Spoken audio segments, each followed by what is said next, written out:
Hello friend, जैसे मैंने पिछली क्लास में बताया था, ये मैंने बॉडी को काट के रखा है। आपको नाप बताती हूँ। सबसे पहले मैंने लंबाई 8 इंच की ली है और चौड़ाई मैंने फोर्थ भाग में 6.5 ली है ना। उसके बाद कमर को हमने 6 सेंटीमीटर दिया है। ये भी फ्रॉक मैंने आपको सेंटीमीटर में बताया है। घेर की लंबाई वैसी है जैसे पिछले फ्रॉक में थी, 12 लंबाई है और चौड़ाई मैंने कमर की डबल ली हुई है। जैसे कमर 6 थी, उसका डबल 12, तो ये 12 का डबल 24 है। अब मैंने फ्रेंड्स इसमें पाइपिंग ली है। जैसे कि कॉन्ट्रास्ट पाइपिंग लेने से ज़्यादा फ्रॉक में गेटअप आता है और इस पाइपिंग को मैं आपको सिल के बता रही हूँ।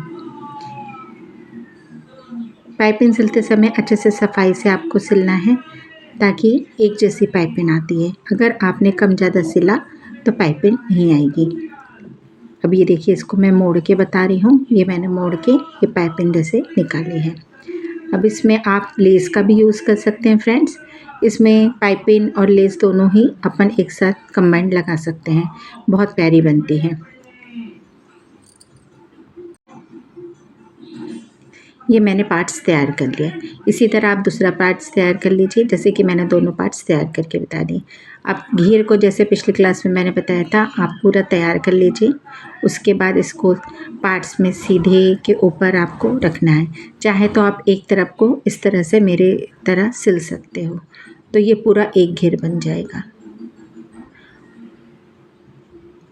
उसके अलावा ये देखिए, मैंने बॉडी को जोड़ लिया। उसके बाद मैंने इस घेर को पूरा एक बना लिया।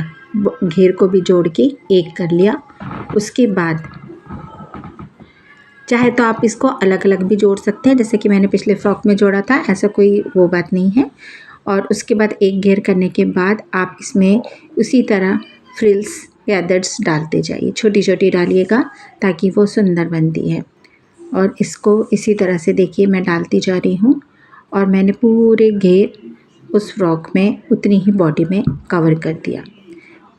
ये देखिए फ्रेंड्स, ये मेरा पूरा घेर डल गया और ये मेरी दोनों तरफ की बॉडी तैयार हो गई। अब एक तरफ का आप वापस इसको उल्टा करके और इस पार्ट्स को भी इसी तरह से सिल लीजिए।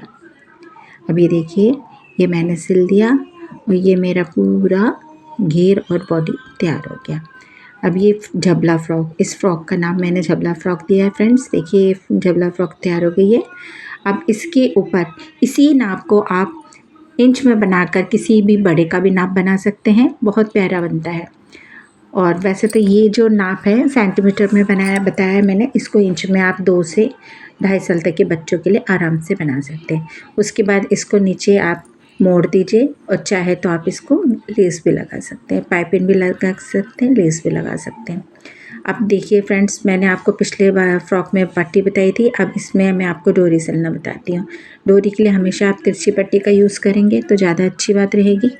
ये मैंने तिरछी पट्टियाँ काट ली और इस तिरछी पट्टी को काटने के बाद जिस तरह से हम बिल्कुल पतला सा सिलते हैं ताकि हमारी डोरी अच्छी पतली निकलती है। ज़्यादा मोटा सिलने से मोटी निकलती है। अब इसको मैं सुई के माध्यम से धीरे धीरे पलट रही हूँ और इसको आप सुई या किसी से भी जिस तरह से आपको ईज़ी पड़े तो आप इसको पलट सकते हो।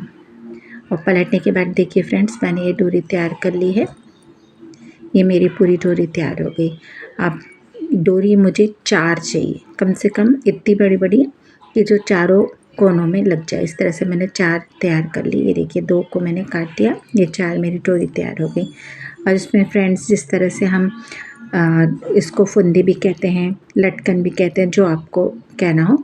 और इस तरह से मैंने ये लटकन तैयार कर ली और मेरी चारों डोरियाँ तैयार हो गई है।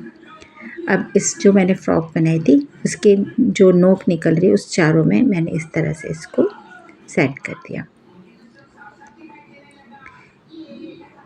ये देखिए फ्रेंड्स, इस तरह से आपको चारों डोरियाँ चारों कोने पे लगानी है और इस तरह से लगाकर हमारी ये फ्रॉक पूरी तरह रेडी हो जाती है।